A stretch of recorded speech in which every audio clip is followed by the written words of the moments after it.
Pán kolega Jariabek, ja ťa mám rád. Ja nechcem ti povedať, aby si ma mal rád aj ty. Nechcem ti to povedať. Počúvaj, ty si tu dneska oznamoval národu to, čo vedel. Veď tí ľudia všetci vedia, že my sme tu s Mečiarom boli najlepší kamarádi. Na čo hovoríš nepodstatné veci? Však hovor podstatné. Dušan, vieš, čo sa dneska stalo na tlačovke? Čo Fico oznámil národu? Vieš, čo povedal? On odpustil denníku N. To bola najcennejšia informácia z celej tej tlačovky. On odpustil denníku N.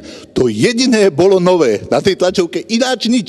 Bejbiny nezaberajú. Jednoducho nič iné nepovedal, len že odpustil denníku N. Takže to je skvelé. Ja nemôžem robiť celú nedeľu. Nemôžem, lebo ja ako pobirmovaný katolík musím ísť na omšu. Jednoducho tú hodinu robiť nemôžem, ale ináč celý čas som tu k dispozícii a môžeme robiť.